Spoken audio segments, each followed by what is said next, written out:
Happy Human Rights Day edition of Monday Night Football, Soweto TV, Kabalamu Kamzambata, as we now reflect on what's been happening on this long weekend of football. Of course, the big news is that they couldn't make it 4 in a row, Orlando Pirates against Kaizer Chiefs, as they make sure that they can stem the flowing and the loss of blood, I guess, by getting themselves a derby victory. There's also a banana peel that was served up for Mamelodi Sundowns as far as a draw is concerned in their latest result. Then we also look back and look ahead to what's happening with Bafana Bafana from the results. Players injured, of course, new faces coming into the mix. I'm not alone. Joining me, I've got my panel. It's made up of Timbane, Temba Shabalala. I've got Greg Atafia in the house and Kelvin Sosibo.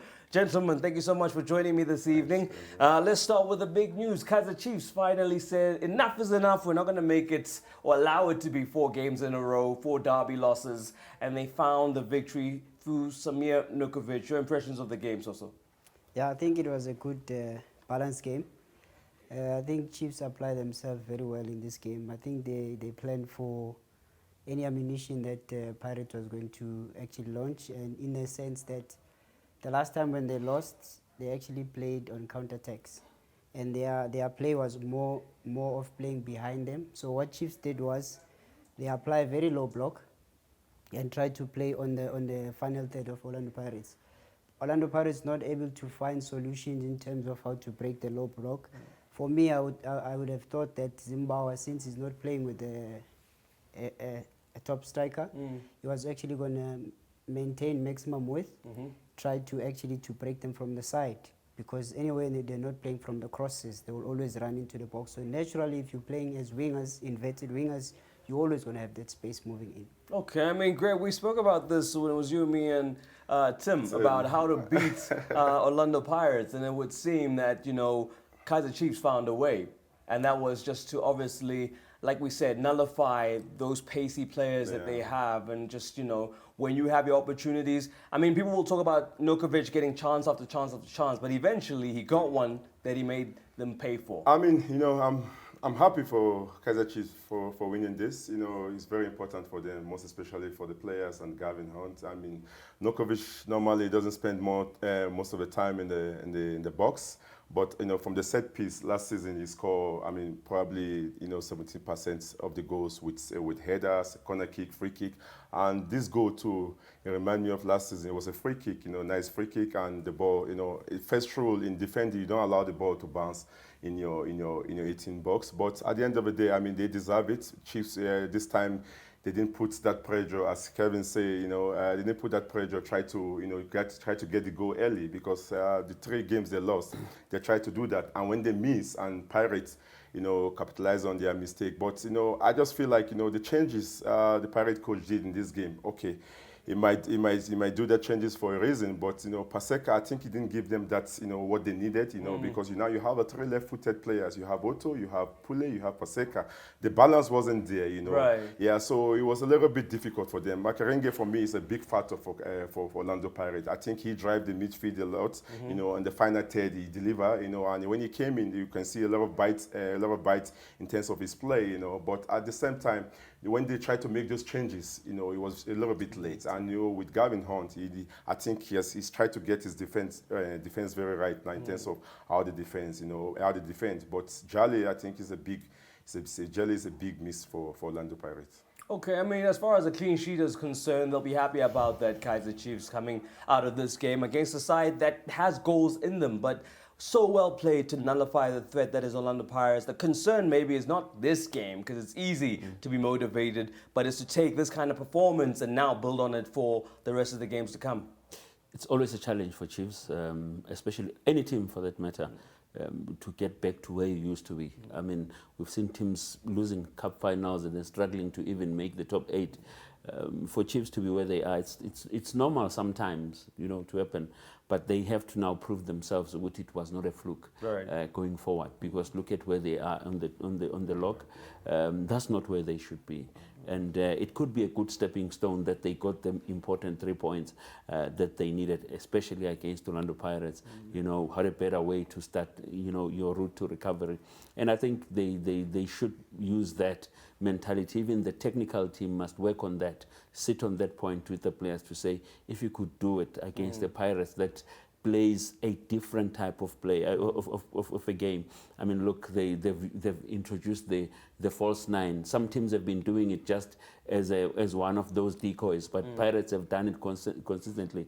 And if you can look what they did in this game, Kaizer Chiefs, they did something which normally they don't do. They would take you pound for pound, but this time they just said, let's just shut down the supply so that there are no balls that the players can run onto. Because Pirates, you know what they do. They played on the space and then they've got pace.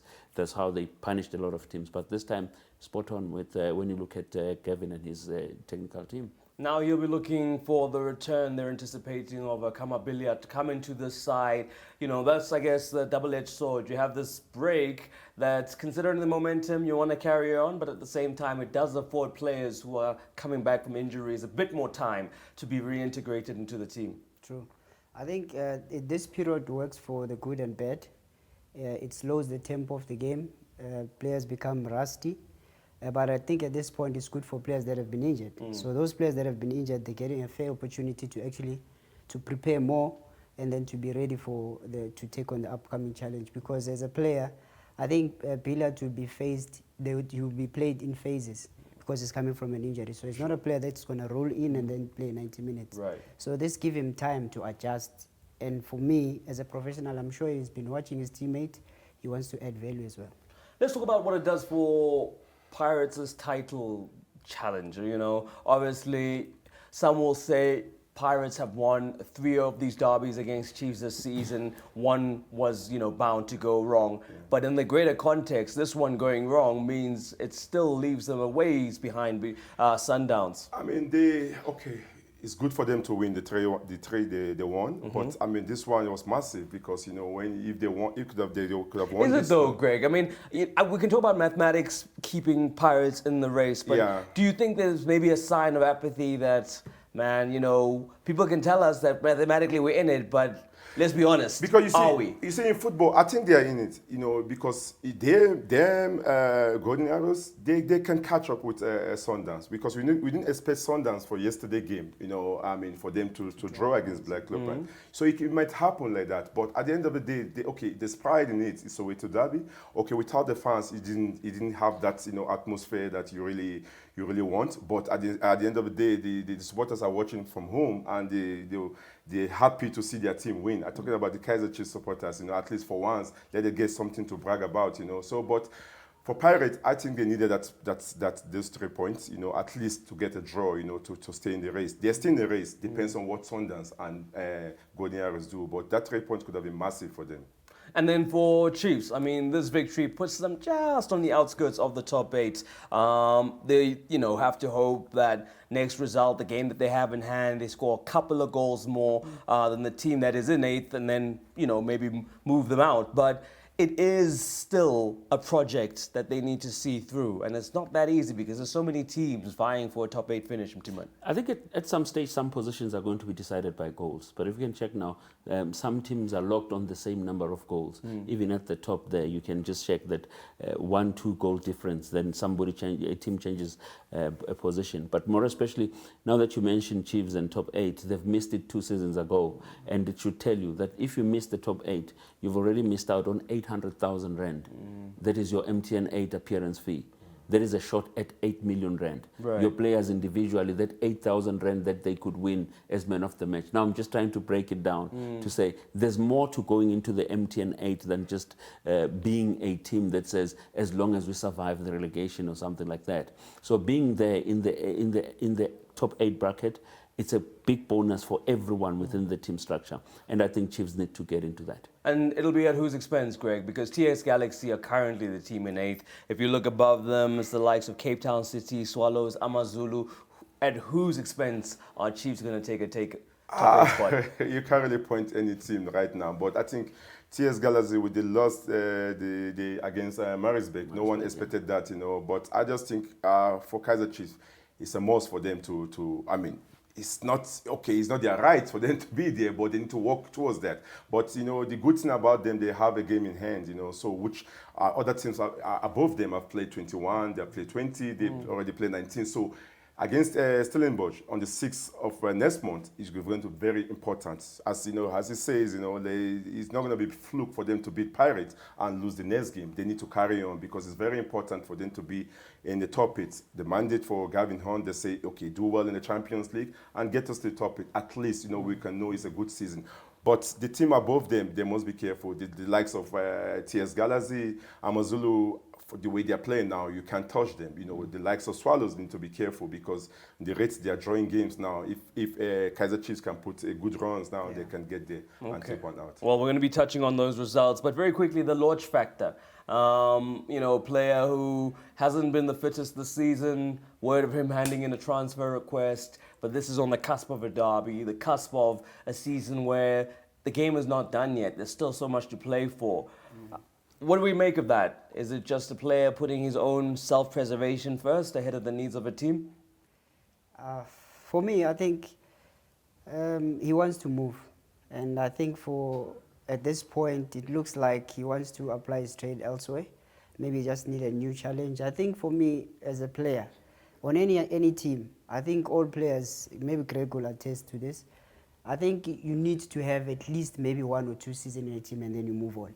You look at players like your Cristiano Ronaldo and many other players in Europe. You play 1 season, you do well, move to the next challenge so that you become motivated. Right. The longer you stay on one team, it actually dampens you because Lorch is coming from a player's player of the season. He's high in confidence and everybody is looking at him. Yeah. And now you get into a point whereby now things are not working out.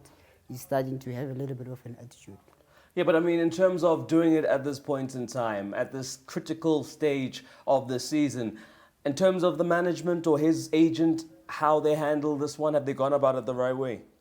I think Lorch has been pretty vocal for quite a while now, for some time, because it's not the first time that he says he wants out. Right. Now, the question would be, where does he want to go to? He wants to go across here within the country, or he wants to go out of the country and you know, and ply his trade somewhere. But I think a horizontal move, that's what I look at it. If I say he's going to go to either Locally, Sundowns, AmaZulu, or whoever, I think it's just a horizontal move. It's not going to help him because you're still playing at the same fields, same fans, same Or different team. Different But if it teams. is overseas then, Yes, does but he have a if case? it's overseas, it's a money move. I would support him to go to it.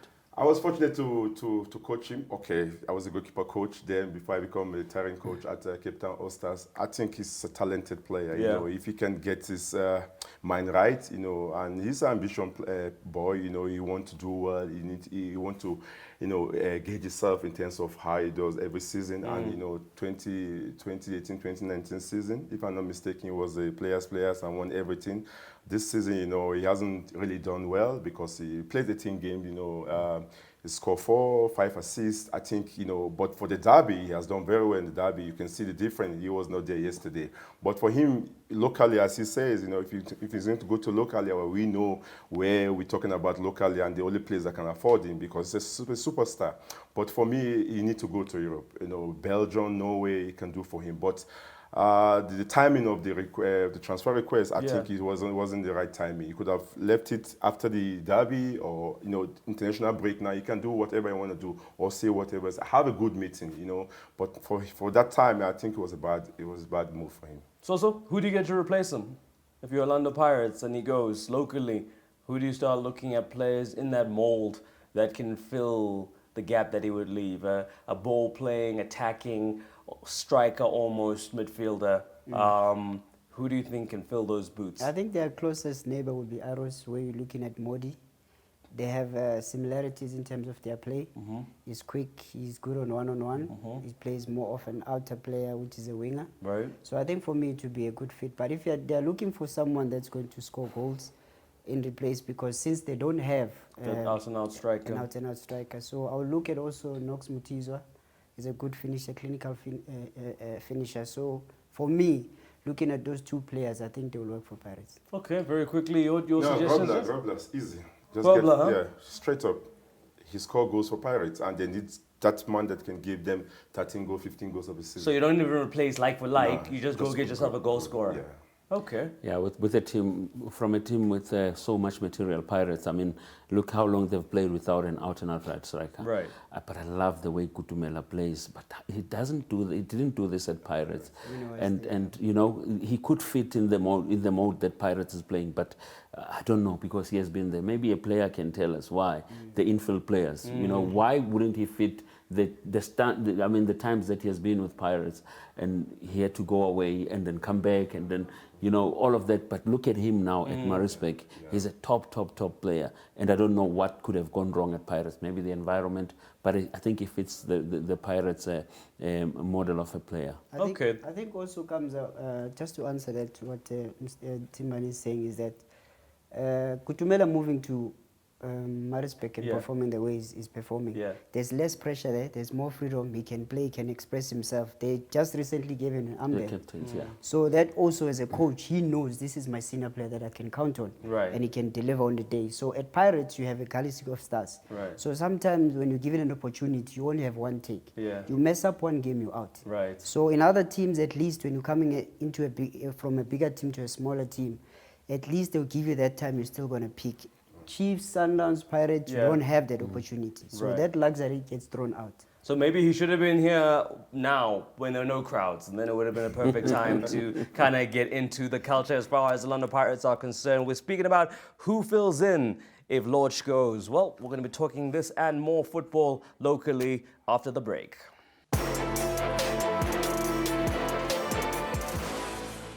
Lesotho are flying under the radar, keeping up with the good performances under coach Benni McCarthy, winning against TTM at the weekend. But before we discuss their result, gents, there was word that at TTM there was a bit of a training bust-up involving the likes of Ndengane and Manzini. So what are you laughing? What do you know about this? I think for me, I'm experienced in this position that they're in. Yeah. And things like this are bound to happen. Because players... Have you ever been in a fight? Yeah, no, not in a fight, but I mean in a position like relegation zone. As a goalkeeper? Yeah, relegation zone. So I understand. Tempers are always up. You always have your guard up, and everybody's trying to save their job.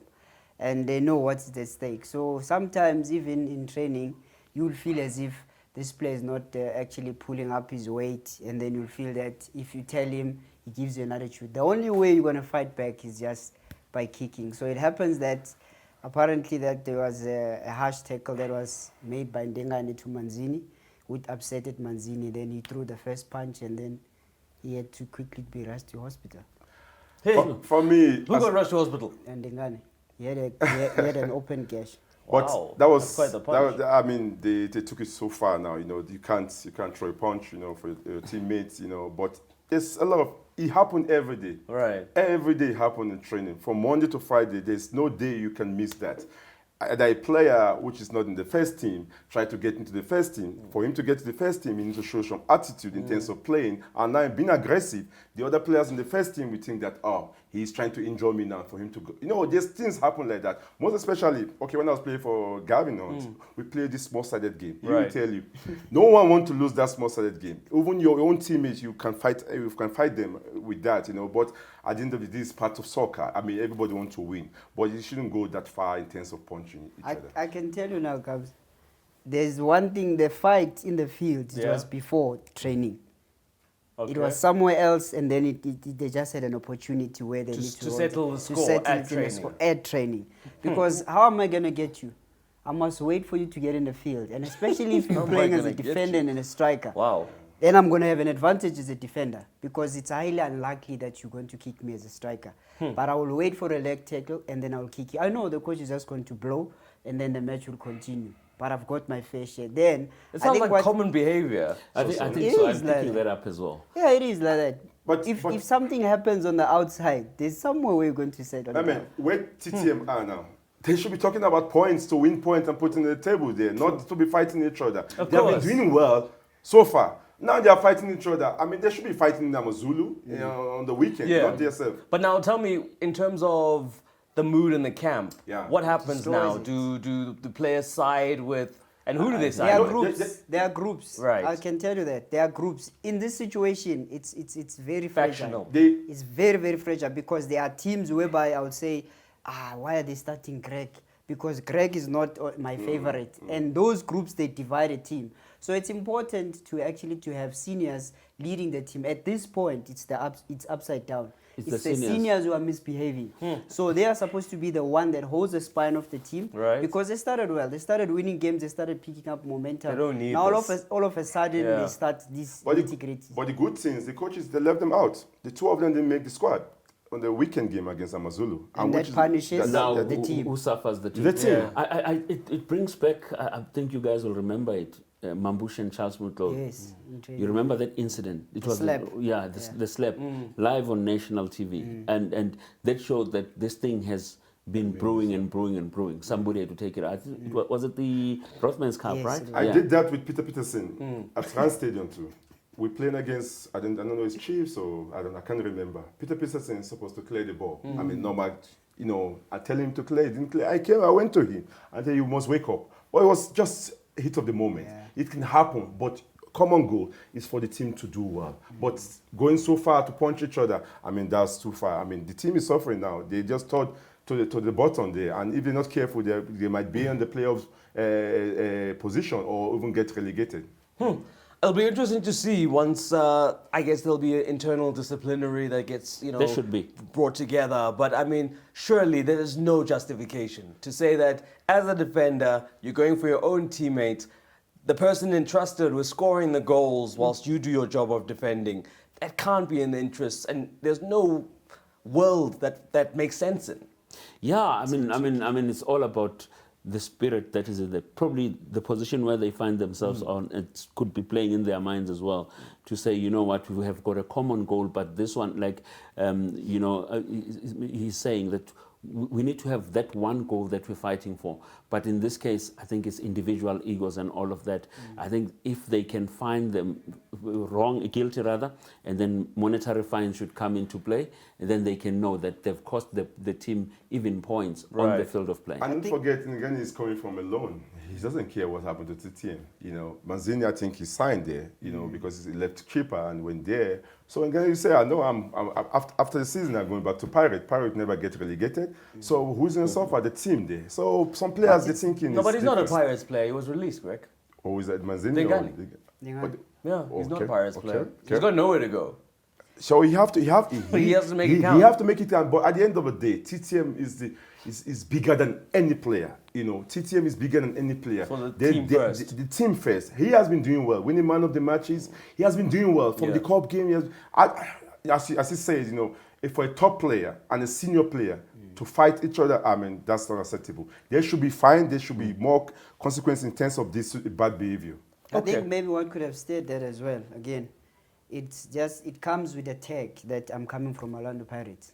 Where have you been playing? Cheaper and all these other small teams. Wow. So all those no, I know. In another way, but okay. I can see how it could be like that. It happens in that way. I know it. Because players have, if you go to a lowest of the team, it's always, if I'm coming from Chiefs, for example, and then I'm going to play for Black Leopards, I'm big. I'm bigger than those players there. How? We're all of the same team together? It doesn't matter. Where I'm coming from, you still need to get there. I've been there. Yeah. So now everything that I say, you have to listen to what I'm saying. Because I know better. So I know better. You still then. That's why there's this thing that will say you haven't played in a crowd of 97,000 people. You only played against 5,000 people, a crowd of 5,000 people. So that angers me as somebody that still wants to go up and still wish to play for Chiefs, Pirates or Sundowns.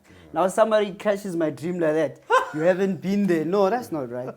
So that also could be a contributor. I don't know if it's crashing your dreams because considering Manzini's age, I don't know if it's ever going to happen like that. But I hear your point. I hear your point. Let's talk then about Usuthu because we deviated a little bit. Benni McCarthy finding that momentum, Greg. He's just moving on with his team. But at the same time, it's about striking a balance. He came in, had heady highs, and there was a bit of a moment where we weren't sure whether the results were coming or going, but now he's found that rhythm again. I'm so happy for Benni. He has done very well. When he came the first game, he wasn't so sure. He was watching from the stands, and they drew that game before was the coach for Highlands Park, forgot his wasn't it? Freeze Wait, left. Alan Freeze, Alan yeah. Freeze left, and he came in and he brought his own, his trusted people, the Munib Joseph, Nombete, and himself. And I think he has done well so far. For where they are and where he is now, 5th position on the log, I think he has done well so far. But there's still a long way to go. There's still a lot of games to play. But for him to be in top 8 now, okay, AmaZulu dreams for them always to be in that top, top 4. Which, I mean, the owners say that, and he has the right person to do that. And he just needs to continue doing that. And the good thing again, Clive, Clive Barker visited them at the weekend. And I think that motivated them a lot, for this game, And keeping a clean sheet is very important. And Right. I'm just so happy for Benni and the team. Timani, 9 out of 16 wins, I mean, that is quite a good record as well, just to solidify this project. It shows that the methods of the coach are being understood by the players, and that almost long term it's just a nice job of kind of enhancing what he already has. I'm gonna put it in this way. It's been a good run for AmaZulu. Especially with the management that is enthusiastic, the management that wants to achieve things, and now they've got the technical team and the players that have bought into the vision of the president.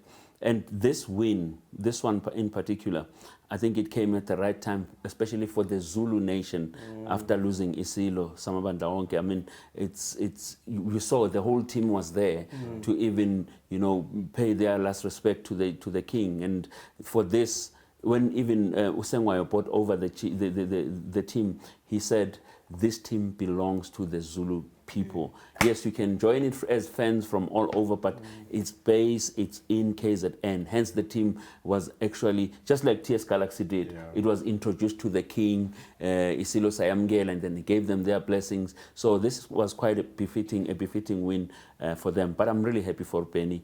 Benni has come in and he's shown that it's not a fluke that he's a coach. He's a top coach, And now recently the attitude has changed from him.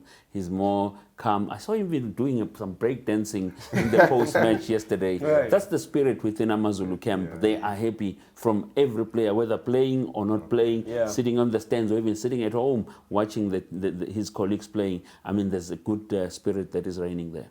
And I guess, Kelvin, looking at the ambition of Benni, ambition of the chairman of the club, this sets him up nicely for him to kind of work towards home, those marks. A trophy here, a good finish at African Adventure, maybe by that good finish.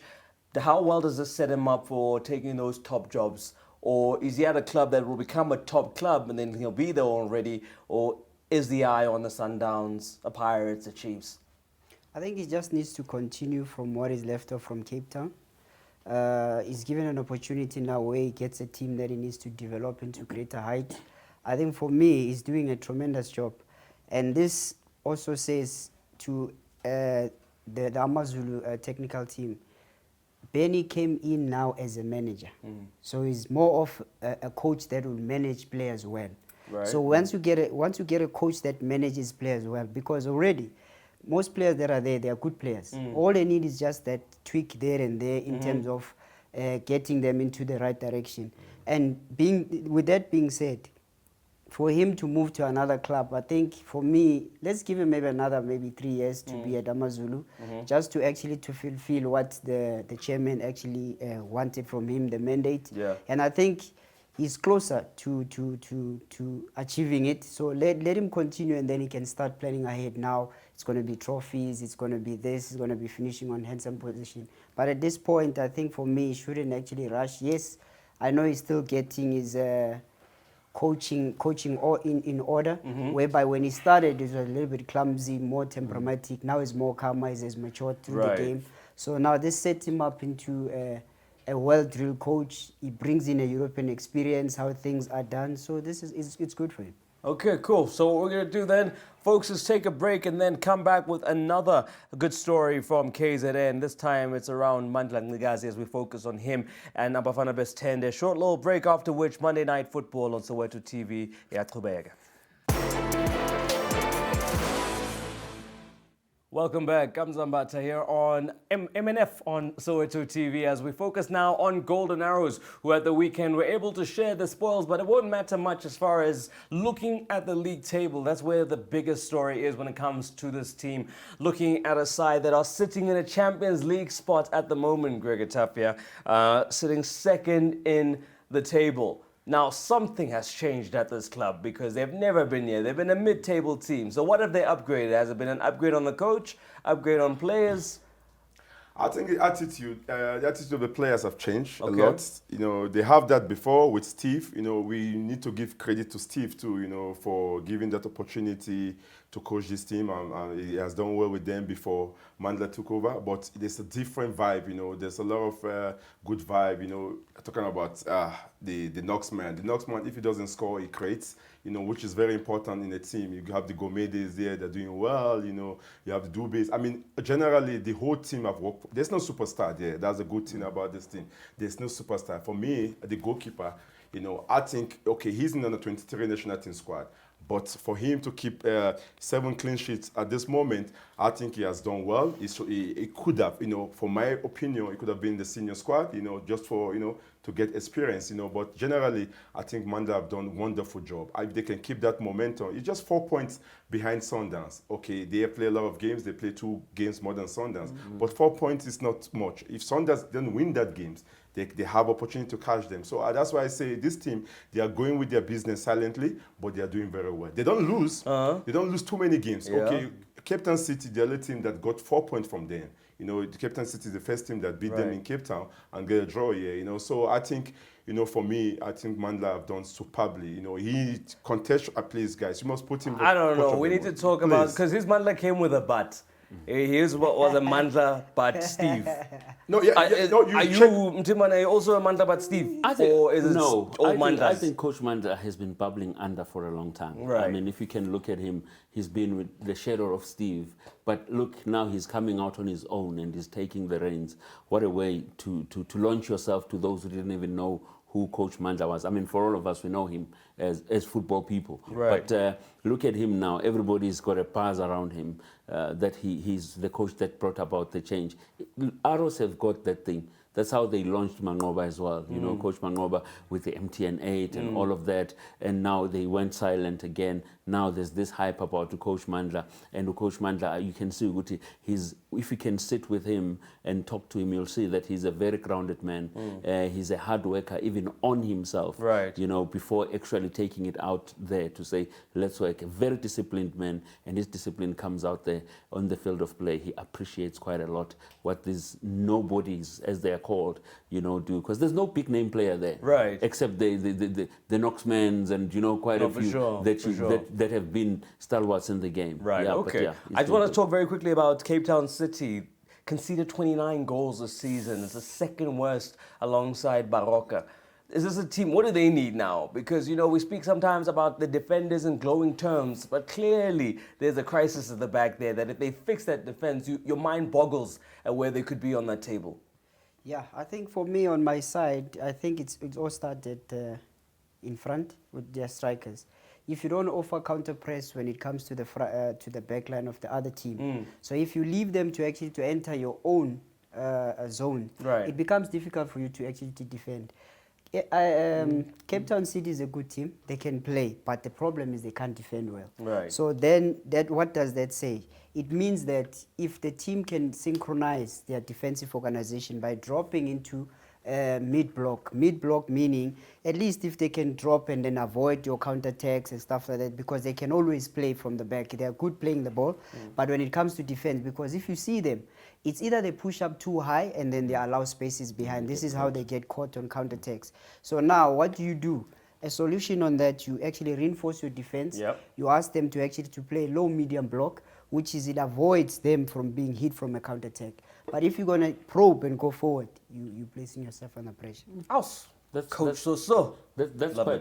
true. Yeah. Because if they don't, I think their forward players needed from the midfielders and even strikers. They cannot press you from the top. Right. You've seen there are incidents where a player would go and create a foul, on the opposite side, and then they say, but he was only attacking there, he's a striker, why would he commit a foul? That's a tactical foul. That's a tactical foul, because if that opponent can take that ball and then you get caught on a counter, those are instances where we see, it even happened with Kaizer Chiefs and Orlando Pirates a few times yesterday. But if you can check, teams that know how to press from the top, they usually don't concede many goals because they are always compact. Even those, without the ball, they can actually get to play better. But you know what? For this season, they score a lot of goals because the expensive playing they're playing. Because for the past season, they haven't scored so much goals, but they've conceded more than the past season. Because I think as I said, the pressing up front. I think they go individual pressing. You find Maurice is going alone to press two centre back. You can't do that. You need to go. You need to keep the shape. The low block, as it says. But at the same time, their defensive line, there are a lot of changes in terms of the injuries. There's a lot of changes, and the only player there that I think he plays more game is Felix. Which we saying actually he should have been in Bafana squad. For him, for me, I think he should be there, but he's the only one stable in that back line. You have the whole back line. They have been changed after 2-3 games. Shows that every new players comes in and go out. And defensive line there, you can't really blame the goalkeeper. There's some goals. There's some goals you can say, okay, he could have done better. Like the one against Pirates on the near post. He could have done better. But there's some ones you cannot really blame him. Actually, some of the games he actually did well for them. If not, it could have been something else. But they have scored more goals, but in the expense of conceding more. Okay, well, let's focus on another result that saw Swallows FC, rather, let me correct myself, lose a 2-0 lead against Chippa. And I mean, at this one, the big story, the fact is, Coach Brandon Truter maybe now being a bit under the spotlight for this run of form. Yes, he's hit the targets because they're pretty much safe as far as relegation is concerned. But, is it too early now to be looking and saying the style of football, maybe we must start looking to plan and look ahead and try something new? Or do you give the man the mandate until the end of the season and then decide then? Because the status is safe, now we're just trying to secure the top 8 spot. Right. Let the man run with the team. Because if you don't do that, you change him now mid-season. I could say mid-season, although it's almost it's 2/3 in. Yes. Yeah. I think it would be very, very wrong for Swallows to actually get a new coach now. Start now looking for a new coach for the next season. But because Brandon has come up with the team, now it could be that the players have become, accustomed to him. Now they're no longer scared of the big stage of your DStv Premiership. Yeah. Now they're starting to get comfortable doing their own thing. He could be losing the change room. I'm happy to be wrong. I mean, the thing is, Timon, I'm thinking surely this is what all clubs look for, is stability. The guy has gotten them settled in the big leagues. You got one season, you don't have to stress. You play for the rest of the campaign, just figuring what you need to tighten up next campaign. I could say it depends who is behind, the coach. Okay. Remember, there's a bench, people that sit there. Who is behind? Let's forget about the management. Right. There could be something behind him that is happening at Swallows. I don't know. I don't work for Swallows. I'm not part of Swallows. But with football, my football experience has taught me that coaches, when they come in with a team from the lower league, 9 out of 10 times they would get released by the team, and then they get somebody who has been there under the tech that he knows the setup of the PSL. I mean, for Coach Brandon, I can't think now he's still saying he's doing a thumb mechanic thing. I mean, he knows the reins now, what happens in the PSL, because he has been there. He has done half of the season without a loss, and then he's gone all this distance. So I think now it's for Swallows to come back and say, let's have a small review and see where we can bolster the team, bolster the technical team, and get a way forward. Because if they get rid of him, it could be to a demise of the whole team. But Greg, I'm sure he'll pick up the phone and call Coach Tagama and say, listen, what more do they want? Because, I mean, same situation as him. He brought up a team, they stuck with him, and, stability came about. I think, for the beginning of the season, when they get promoted from the NFD to the PSL, was a massive. No one expected them to get that promotion because you remember Ajax was far ahead. Right. Here come the bubble. Now everyone, there was no supporters. Swallows got that advantage. They overtake Ajax, because you remember when there's no bubble that time, you have to travel home and away and going to Cape Town. No team in Joburg like to travel to Cape Town. He has done very well. He bring back this team to the DStv Premiership. Beginning of the season, the chairman, everyone, they say we want to remain in the league. That's our mandate. We want to be in the league. Now, all of a sudden, sometimes, this sweets, you give someone sweet too much now. He's the one that, he's going to beat him for a very long time. And he have opened their eyes to see better things that, okay, we can challenge. We can be in the top 8. Right. Now, all of a sudden, okay, it's the draws are, okay, you want to win games, not to draw too much because you are losing 2 points. But, 11 draws, beginning of the season, if you give Swallows and say, I want you to be in this position this time of the season, they will gladly take it. For sure. But now all of a sudden, there's things behind the scene we really don't know. But there's something, because you cannot just come all of a sudden and this news saying that you want to chase the coach. For what? He hasn't done anything wrong. Right. He brought good players. The team is doing well. This team is scoring goals. You have the second top scorer of the league in your team. And he's been called in the Bafana Bafana squad. I mean, what else would you ask for? I mean, these guys have done very well. Leave him to finish the season. Yeah. At the end of the season, see where he finished. Then you can review and say, this is what you want to do. No, for sure, maybe. But let's maybe look at that in terms of Coach Truter. Surely he'll have a job. Yeah. If he ever is unemployed, considering what he's done with Swallows, considering the kind of football they play at most times, for large portions of the season, it's been mainly positive. Yeah, true. I think Truth at this point could be hired by any team because of what he has done for himself. And what I like, just to highlight, he has brought in players that were fringe players, players that were unknown. He brought them up.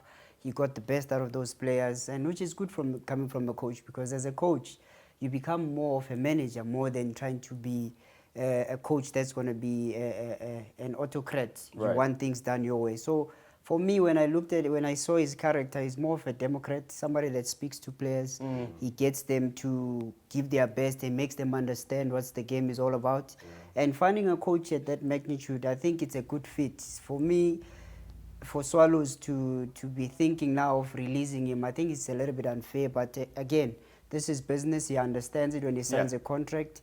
If now a chairman then changes and then he wants to challenge for other things along the way, because he had projected that if we finish maybe 10 or 12 or whatever, we save the status. That's the goal that we have. But now, if we start getting more positive, getting into finding themselves in position number 2, while it's their first year on the PSL, on the DStv, it's something good. So I think with Truter, he would not be left without a job. Okay, well, let's then focus on another game that happened at the weekend, and that was the one that saw Black Leopards kind of throw a spanner in the works. It was in the 10th minute that Mamelodi Sundowns were able to get themselves an opening goal through Lebusa, and for the next 70 minutes, they weren't able to get a bit of an insurance goal, and then that means in the end, they were punished, Greg, for not being as, lethal as they can be. We know them to be. Yeah, and you can see the absence of, okay, one player cannot make a team, but the absence of Erasmus and Peter, you can see the big absence there. Those players, they can come from nowhere and create something or give Sundowns a go. But Sundowns have themselves to blame in this game, because this game could have been wrapped up, long ago. There's a lot of chances. I mean, Mendes make 4 top-class saves, in terms of keeping Black Leopard in the game.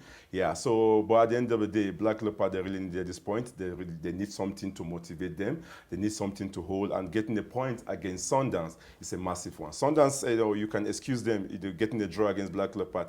It's not a train smash, because they still cover. They have 2 games in hand in terms of what I'm talking about, the teams behind them. They play 21 games, 20 games, if they can win. But game in hand doesn't mean you have gotten the point. You still need to win the games. But what we know about Sundowns, because of the quality they have, and the likes of Peter, international break, the likes of Peter are going to be back, and other players that are injured, I think they can manage that to get those points. But I just think it's just a temporary something for Sundowns. But for Black Leopard, the point, it didn't really make any difference, because they're on 13 points. they still have massive way to go. They still need, because they have played more games than the teams they are fighting together in terms of the third to last and second to last. They played 20 games, and those other teams have played 19 games. I think they need to start winning games as soon as possible. And their next game against AmaZulu is very important. And you know, Benni McCarthy doesn't give early Christmas this time. He take 3 points anywhere he goes to.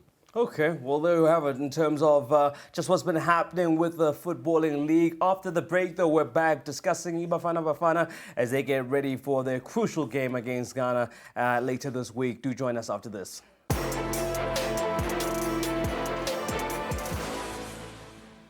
Welcome back. Bafana Bafana has some games against Ghana and Sudan as they look to qualify for AFCON action. And someone who was at the press conference in Timbane today, you got to see Coach Molefe, and what you said was a very open press conference. What were some of the big takeaways that you took away from that one, considering what's happening with all the complications that COVID has thrown into the mix for player releases? I think we must congratulate SAFA, number one. Especially their media department, you know, communication is more open now. Everything is just in the open. There's no hidden things, you know. But if you can look at how the press conference was run this morning, it was a matter of it's a free for all. I mean, you could even talk to whichever player you needed to talk to. I mean, for instance, while we were there, I mean, the likes of Pesitau arrived. You know, straight from the airport, and personally I had a chat with him, and I was given that okay, you know, no, you can have a chat with him, you know, and then that's what the confidence that they have in us as the media, especially so that we can actually disseminate the information to the constituencies, you know, which are the followers of the game of football, and I think it's a right step to take. I mean, Dr. Thulani Ngwenya is always there. At any moment, even when you pick up the phone and call him, he'll pick up the phone and talk to you, just like the coach, you know, even the background stuff. So that's a good start for the new SAFA, you know, squad that is behind the Bafana Bafana team. So I think it's one of those that we need, that we have raw information, you know, straight information, so that we can actually take it out there without any fear, because these people are here. But as you're talking about Bafana Bafana, COVID is actually come in and giving us a bit of a bittersweet moment where you say, yes, some players cannot make it into the country, but there are players currently in the country who will be there to fill in those positions. So it's quite exciting for me as an individual. It might be frustrating for Coach Nzeki. It should be. But for me as a person who always finds an angle in the story, I mean, I find it quite a good time for us to see that we've got a whole lot of players that can fill in on the gaps. I guess it is a big test, Greg, of local leagues. Now, with all these complications as far as, you know, the foreign-based players not being able to come in and do the job, now it puts a spotlight on how well your local players can actually represent your nation. I'm so glad the local players get this opportunity. I mean, it's not the making of the overseas players not to come. You know, with Nigeria too, it happened with Nigeria, with the French player too, because there's rules there that if you go, you have to come back. And most of the teams are struggling. Most of the teams try to survive, and they will not allow those situations. But local players now should raise their hands up. The ones they invited, you know, the Pules, and them. I mean, they have done well so far in their team. You know, I just think you know, this opportunity for them to show well. You can see the magnitude of DSTV Premiership. A lot of teams and a lot of players. You can close your eyes and pick. There's a lot of teams you can pick players from. If you go to Baroka, you know, there's a lot of players there. Even the Black Leopards that are struggling, there's one or two players there that can add value there. So it's opportunity for the players now to raise their hand up. Well, it's none of those players that you mentioned. It's more the likes of Pule and Maboe and Mvala and Notata and Kutumela being brought into the mix. Obviously for Maboe and Kutumela's for Erasmus and Hobla, who are out through injury. But those names, when you hear them as the added bodies, you get confidence, right? Because those are some top players who weren't initially considered, but now can contribute. Yeah, true. I think for me, it's a great motivation for them to be called and to represent their country. Everybody would love to actually represent their country, and them being thrown in the mix, it gives them an experience. You're looking at players like Maboe, they are not foreign to the setup because they've been playing international football. Yeah. So this will come handy with the experience that they pick on the road.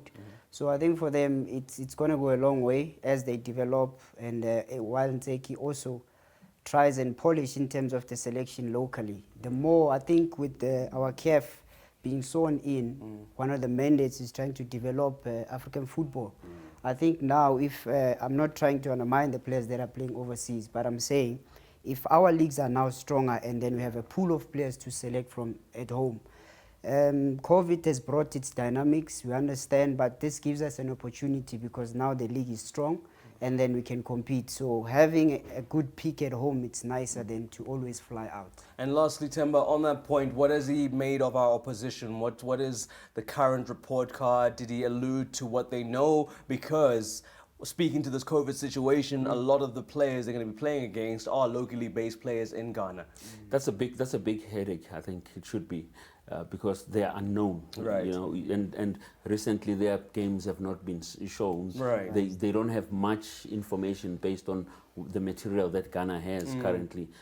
Unlike us, where other countries can actually see our teams playing all the time. Moment, I think it's a true test, but I think that they're up to it as the technical team that the little that they have on Ghana. But the beauty of it all is that the country, the national team, will not change its make, you know, its composition and the style of play because they've got certain players. No, I think they can just use that to say this is the DNA that Ghana has, and then we can work on that. And some of the things will be figured along the way, which could be dangerous, but I think our players are capable of taking on anyone. If he is not guaranteed qualification, if he doesn't qualify at the end of this campaign, does he keep his job? Should he?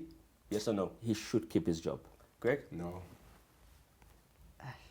No. Why must you keep your job when you know this is the only opportunity for you? I think that's a whole show on its own. I just wanted to end on that note, Greg.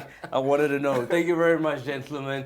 Timani says no. The rest of you say yes. What do you at home say? Join the conversation of hashtag MNF on Soweto TV and we'll turn around your tweets. Thank you very much for joining us this Monday. Hope you enjoy the rest of your public holiday. Have a great week further. We'll catch you in a week's time. Sharp.